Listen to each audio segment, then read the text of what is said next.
Writing a braided essay can be super fun because it allows you to weave together different stories and then they amplify each other. And the whole piece overall becomes a whole lot more interesting. But writing a braided essay also can be a lot. It can be overwhelming because you're thinking, what are my strands going to be? How many stories do I have to tell? So for this assignment, remember, anywhere from 2 to like 5 different strands. I'm good with 2. If alternating 2 different stories is enough, great. If you want to go for a true braid where you have to have at least 3 strands, that's fine too. But don't try to necessarily come up with all 3 right away.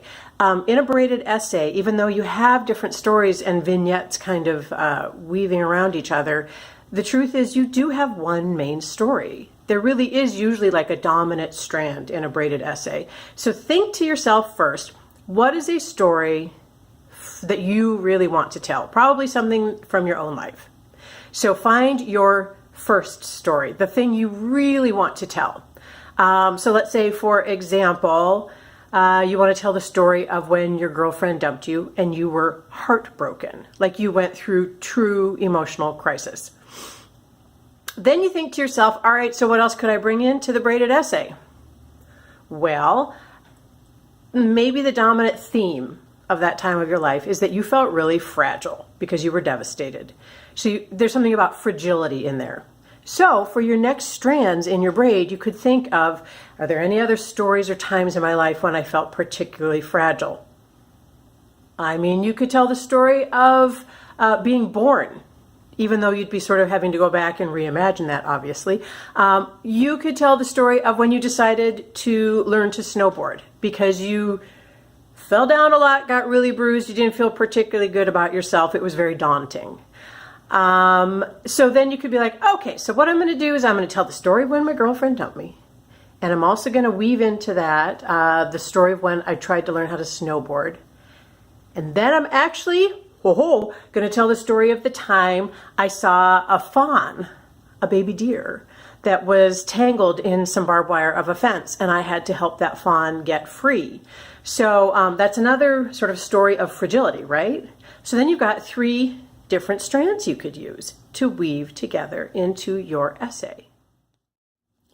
So then when you have your 3 strands of your essay, green, orange, and purple in this case, what you want to do is make sure that you repeat them with regularity throughout the essay that you write. So you would take your story of your girlfriend dumping you and you would write about it first and you'd put it there.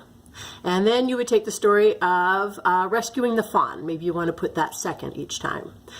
So rescuing the fawn would go over that. And then you take your story of learning to snowboard and you put it over that.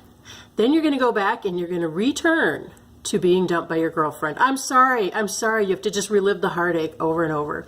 Then we're going to talk about that poor little cute baby fawn with this little spotted hide. And then you're going to go back to the day you learned to snowboard and how you fell down 100 times, and then like 3 days after that you couldn't even walk because you were in so much pain.